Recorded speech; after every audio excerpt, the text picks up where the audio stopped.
Welcome to Grow Money Business, the podcast dedicated to helping business owners optimize income, pay less in tax, and invest prudently. Here's your host, Grant Bledsoe. Hello, everybody. Grant Bledsoe here. Welcome back to Grow Money Business. This week on the show, we're covering everything you need to know about Biden's new student loan repayment program called the SAVE program. The SAVE program is one of several income-driven repayment plans, which means that if you're someone that borrowed money to go to college or grad school and you still have federal student loans, you can make payments that are based on your income as opposed to an ordinary 10-year amortization schedule. These plans have helped a whole lot of people over the years, but they are pretty complex. Each new president seems to want to put their own stamp of approval on the system by creating a new repayment plan that's a little bit more borrower-friendly. This plan is no exception.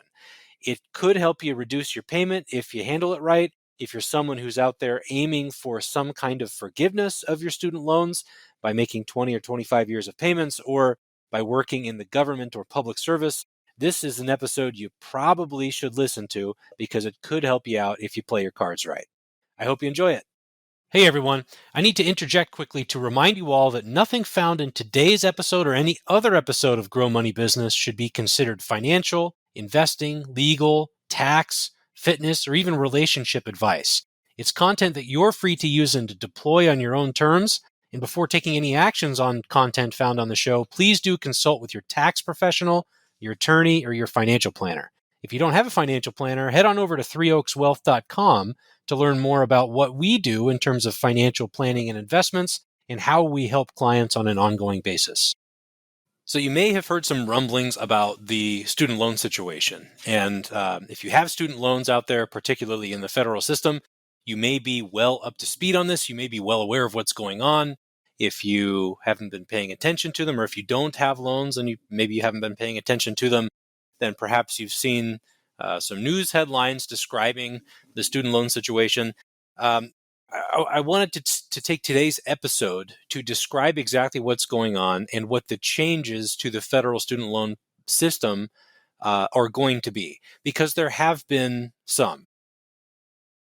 To rewind just a little bit, when Trump was in office and COVID set in, immediately the federal government stepped in to create all these programs to help businesses and help borrowers and just help everybody out, because it was just a really strange and kind of unprecedented time in the economy and the world, right?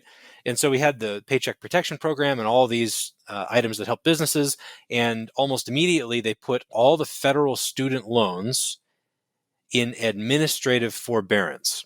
And so what that means is that if you went to school and you borrowed money in the federal system and you have a federal student loan, they put that loan in forbearance, meaning that you did not have to make payments during that time, and they dropped the interest rates to zero.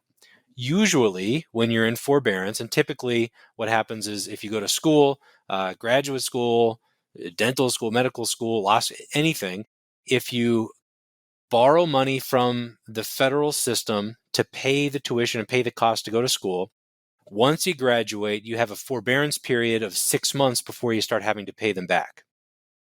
During that 6 months, in a typical forbearance period, interest is accruing on the loans, but you don't have any payments due. After the 6 months, you have to start making payments and interest continues to accrue. In this circumstance, interest rates were dropped to zero, and an administrative forbearance was put in place so that people didn't have to make payments during COVID, and they weren't falling behind while interest just accumulated and grew and grew and grew and grew on these loans. So the landscape for this is we have a student loan system where you can borrow pretty much as much money as you want to go to school. The federal government subsidizes it, no questions asked. And when you get out of school, you have to start paying it back. This is a huge problem for a lot of people coming out of school. Let's say you go to a liberal arts school and pay $50,000 a year to obtain a 4-year degree. You borrow most of it. Let's say you come out of school with $150,000 of debt. but you went to school to be a teacher and now you're making maybe $50,000 or $60,000 in year one. Well, what happens is after you exit school and have to start paying these loans back, the repayment period is 10 years. And so just like a mortgage, these things amortize over time over this period. When you go and buy a house and you obtain a mortgage to pay for it, there's an interest rate, and most of them are 30-year terms. So the mortgage servicer figures out, well, at this interest rate and this loan balance, how much do you have to pay every single month so that the balance is worked down to zero by the end of this 30-year period? And the way that this works, you may have seen an amortization table in the past. If you owe $500,000 and your mortgage payment is $3,000, well, at the beginning of the month, interest accrues on the $500,000. So if you're paying, let's say, 5% on a mortgage, you take $500,000, multiply that by 5%, that's an annual rate, and divide it by 12. That's the amount of interest that accrues on a mortgage in this circumstance. And since I have my calculator right in front of me, I'll tell you exactly what that amount is.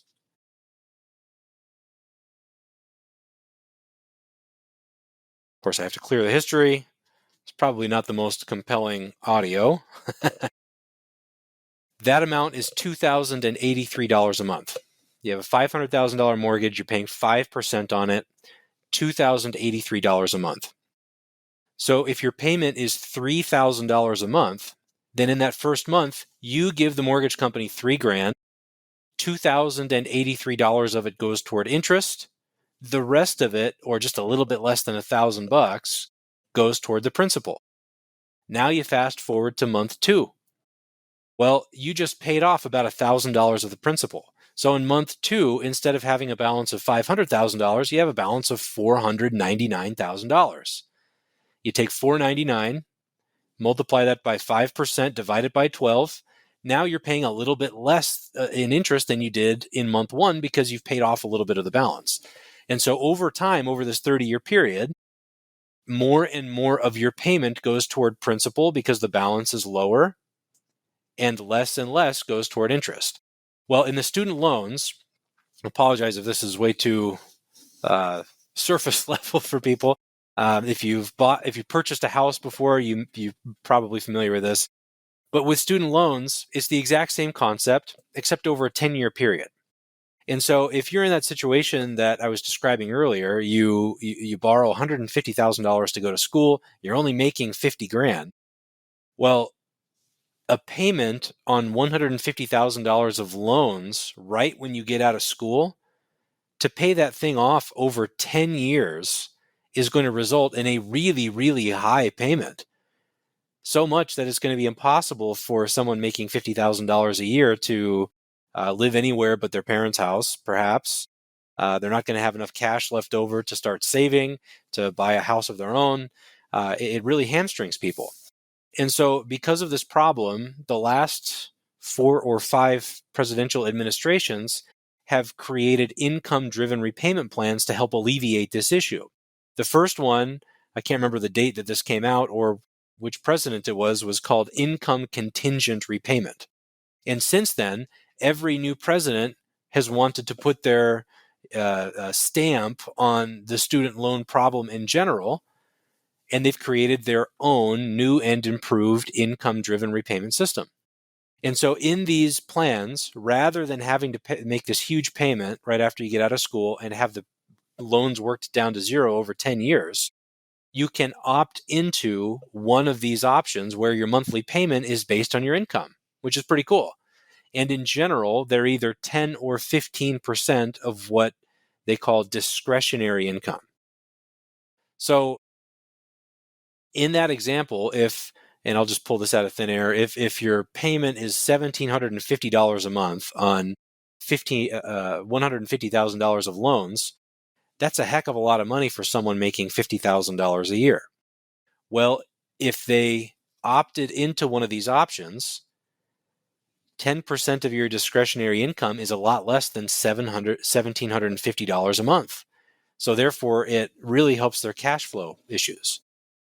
So the issue with this for borrowers is that, remember how this amortization works. If you come out of school and you're making $40,000 in your first year of working, your discretionary income might only be, or let's say, I don't know, $3,000 a month. 10% of that is $300. So if you have an ordinary payment of $1,750, but you're only required to pay $300 toward your loans, there's actually more interest accumulating each month than you're putting toward the loans. And to figure that out, you multiply the loan balance, $150,000, by the interest rate, let's call it 6%, divided by 12. That's the interest that accumulates. Back to my handy dandy calculator, $750 a month. So if you're making a payment of $300 a month, but there's $750 accumulating every single month, well, there's $450 of interest that's not even getting paid off. So what happens is, you may have heard the term accrued interest. That $450 just gets kind of placed aside in a different account. And in month one, you make a payment of $300, $450 of interest accrues in this side account, and the balance remains $150,000 in month two because you haven't paid down any of the principal. So in month two, you make another payment of $300. The principal of $150,000 is exactly the same. So the same amount of interest, or $750, accrues, meaning that now you have another $450 of accrued interest. So after month two, you have the $450 from month one, plus another $450 from month two. That's $900. So interest continues to accumulate. And the problem and the issue people get into is, this is a really helpful thing cash flow wise for borrowers who are just coming out of school. But if you change out of this income driven repayment option, if you refinance your loans privately to get a better interest rate, well, all that accrued interest that has been added to that side account is added to the loan balance. So if you enroll in one of these things, based on our description here, based on the example, and then after the second month, you decide, well, this income-driven plan isn't really for me. I'd really rather move over to this one instead. Well, they're going to add that $900 to the balance of your loans. And now you have $150,000 and $900 of principal to either pay down or have forgiven over time. So each president that we've had has wanted to put their stamp of approval on this, as I mentioned. And so rather than making adjustments to the pre-existing income-driven repayment options, they've simply changed the terms and just added their own spin on it. They've added a different income-driven repayment option instead of making changes to the pre-existing plans. Excuse me. And part of that is probably legally related. I think it's probably more challenging politically to make changes to pre-existing plans than it is to just offer a new one. And so that's why we now have 4 of these things. Income contingent repayment was the first, then came income-based repayment, then came pay-as-you-earn, pay or payee, then there was revised pay-as-you-earn, which is the most recent one. So back to what's going on now.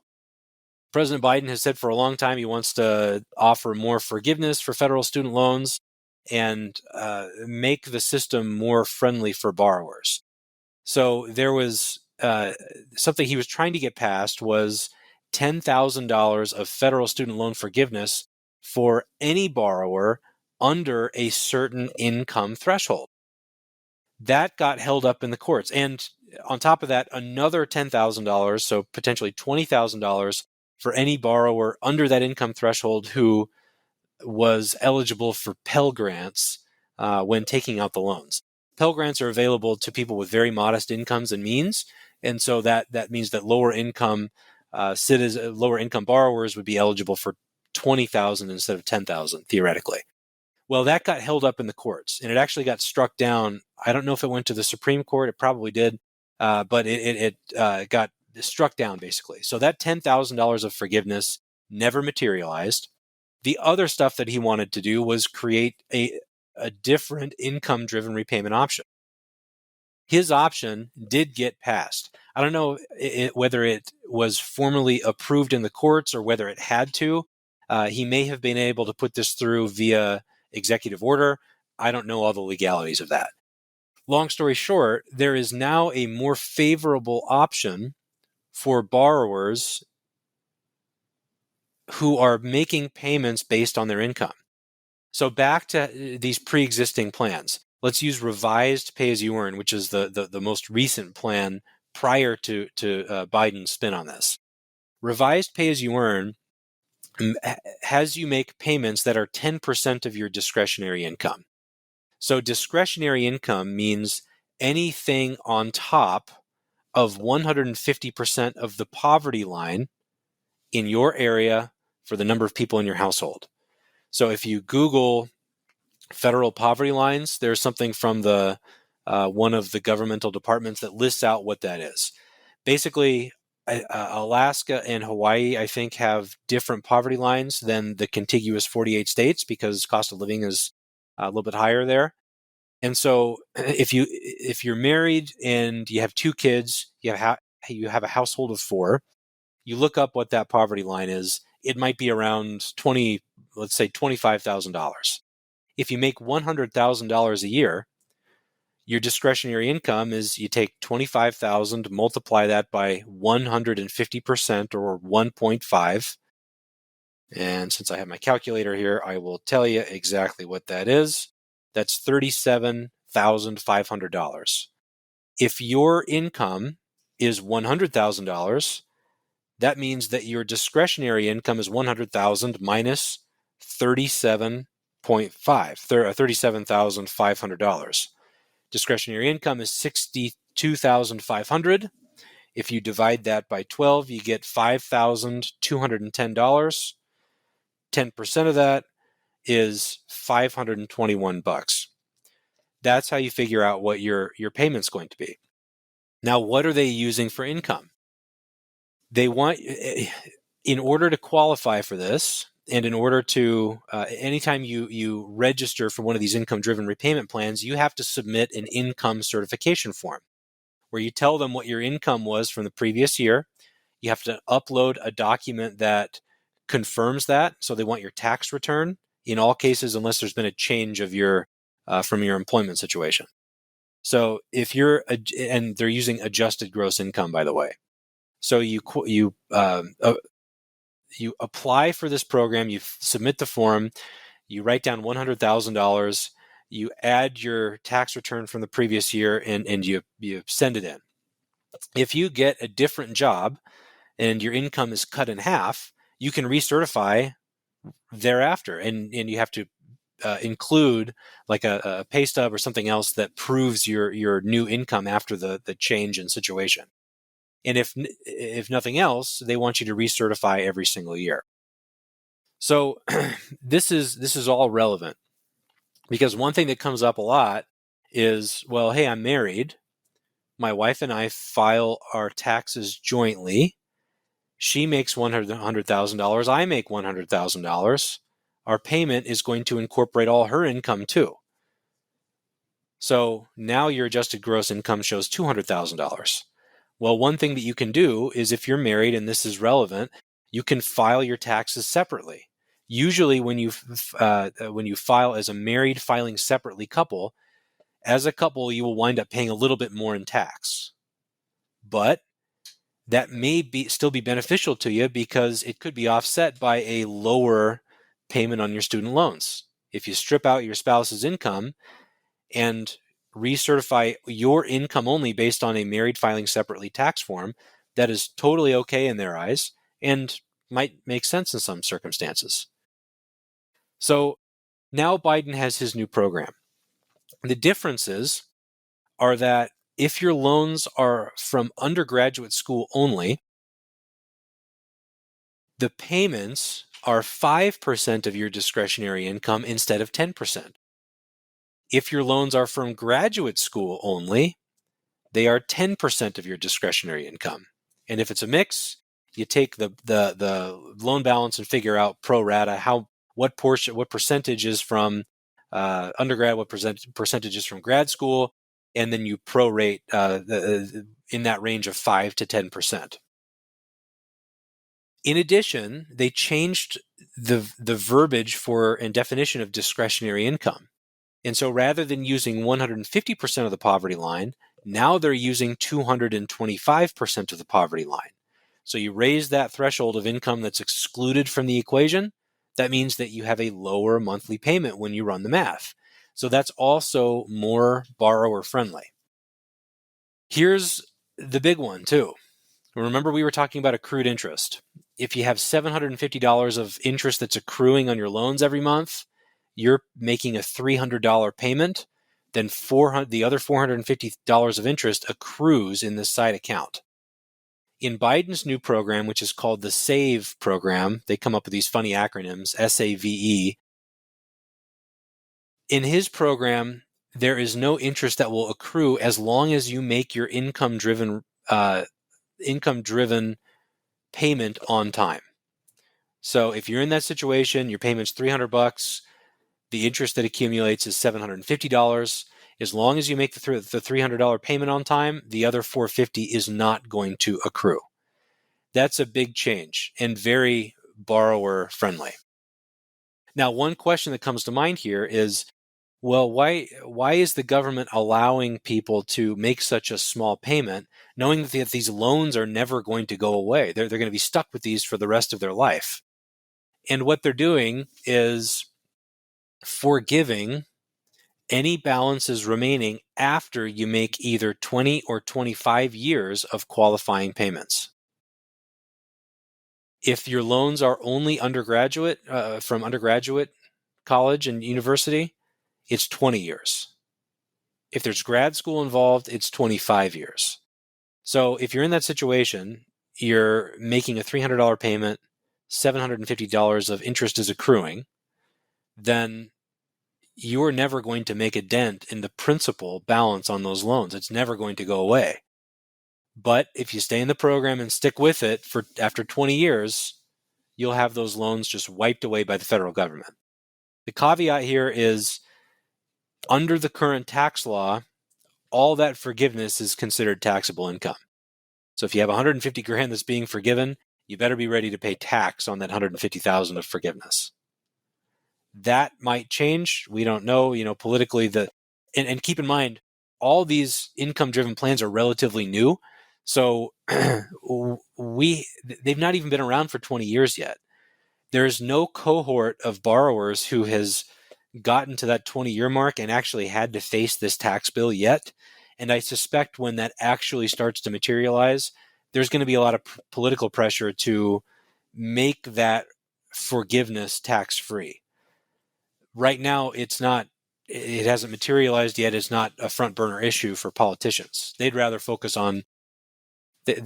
use their political goodwill to do other stuff. So I suspect that might change, but right now we better be prepared to pay tax on it. The other thing is, if your total loan balance is less than $12,000, not after paying some of it off, but if your original loan balance is less than $12,000, you don't have to wait 20 or 25 years. They will forgive whatever's left after 10 years, which is going to be very helpful to lower income folks and people who are maybe borrowing some money to go to community college and so forth. That's really I think a tremendous help. Now, there's also the issue of how we're subsidizing this interest for a ton of student loans. How is our federal government paying for it? That's a conversation for another day. Think back to or look back on some of our previous episodes over the last couple months where we talk about the U.S. dollar's status as the world's reserve currency and our debt to GDP ratio. How much longer can we continue printing money for? And how much debt can we really go into before that creates problems? These programs, like the way that federal student loans are arranged right now, all contribute to our federal debt. If we're going to pay the interest on these loans on behalf of borrowers, that's the U.S. government's new debt obligation that contributes to this whole issue. Back to the student loans. Some of you might be thinking, well, what about this public service loan forgiveness option? I heard that if I work for the government or a 501c3 that I don't have to wait 20 years. They'll forgive them after 10. And that's absolutely true. If you make qualifying payments totaling 120, so you work for 10 years, and a qualifying payment is if you're in one of these income-driven plans, you're paying $300 instead of, say, $1,750 a month. And you make those payments while you're employed at least, I think the threshold is 30 hours a week for the government or a nonprofit organization. You can have that employment certified for public service loan forgiveness. And once you reach 120 of those qualifying payments, your loans will be wiped away, tax-free. That is in the law. Several years of early borrowers in this program have had their loans wiped away. There was some media noise here maybe a year or two ago about people who thought they were in public service loan forgiveness. They'd been making payments all this time, and then their servicer rejected them, and there was this big kerfuffle for a month or two. That was more loan servicers screwing up, making mistakes, not knowing how to process it, than it was people getting duped, thinking they were going to have their loans forgiven, and then having the rug pulled out from under them. All this stuff, the income-driven repayment options, the loan forgiveness, the organization that collects your monthly check when you make payments, that's all handled by a couple different loan servicers that are contracted by the U.S. government. Those loan servicers are notoriously horrible. If you get their rep on the phone, they will often steer you in the wrong direction. You never want to take advice from those people. They're relatively low-paid people in call centers, and this is just kind of a complex system, and they just simply don't know how to help people. So that issue was more. We have the first people. More situation where the first people qualifying for PSLF were now qualifying, and the loan servicers had never processed anything like that before because they're the very first. Well, since then, it's all been rectified and pretty much smoothed out. So for anybody out there who's concerned that if I take this path of working for the government, maybe make a little bit less money by taking a lower paying job, I'm concerned that my accumulation of PSLF might not count by the time I hit 10 years. I'm concerned that I'll get the rug pulled out from under me. I can't imagine that would happen. There are some issues here. You cannot, in most circumstances, you cannot be a 1099 contractor. You have to be a W-2 employee. There are some other nuances. Another recent change related to this is that there are some states, California and Texas particularly, where if you're a physician, you cannot be employed on a W-2 basis by a nonprofit hospital. And I think that goes back to, I heard recently that goes back to mining laws, perhaps. I'm not totally clear on this. But basically, it's a state law that prevents you from being a W-2 employee, but for all intents and purposes, you are employed by one.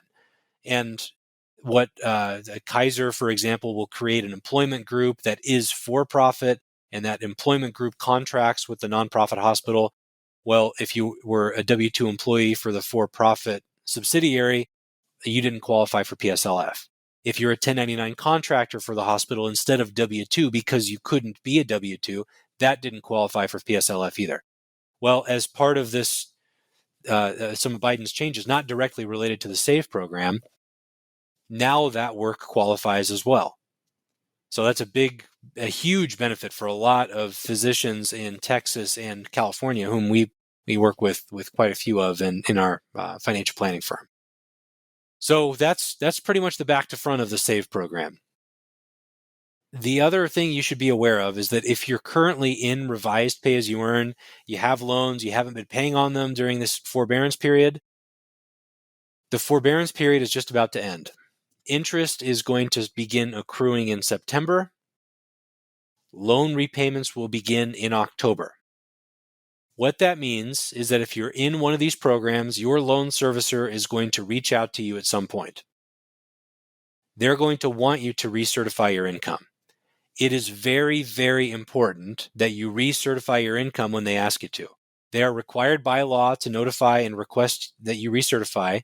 If you fail to recertify, a bunch of bad things can happen, including interest capitalization, like we were talking about earlier. Borrowers who are on revised pay-as-you-earn right now are going to be automatically enrolled in the SAVE program. Borrowers who are in other programs, it may make sense for you to explore the SAVE program once it's rolled out to everybody next year. Make sure you understand whether or not interest on your accrued interest on your loans is going to capitalize if you make a change and be added to the balance of the loans. But the moral of the story here is that there are a lot of different options. There are a lot of ways that you can repay your student loans or take a path toward forgiveness, either through public service or making minimum payments until the 20 or 25-year forgiveness hits. So you have options at your fingertips, and it just takes an understanding of what the system looks like and how it's set up to realize all the benefits. Final note is that this stuff we're talking about today only applies to federal student loans. If you have refinanced your loan, let's say that you had federal loans at 7%, but you could refinance with SoFi or Wells Fargo or a different bank for like 4%. If you have a loan with a private lender, none of this stuff applies. Private lender owns the loan. You owe them the money back. There are no federal forgiveness options, unfortunately. So for anybody considering leaving the repayment system, refinancing privately, that's a very heavy decision. You need to absolutely understand what benefits are you potentially giving up by exiting the federal system before refinancing privately. All right, that's it for today. Hope this was helpful to any borrowers out there. Feel free to reach out to us if you have any questions about the nuances, because there are certainly a whole lot of them. Talk to you all again soon.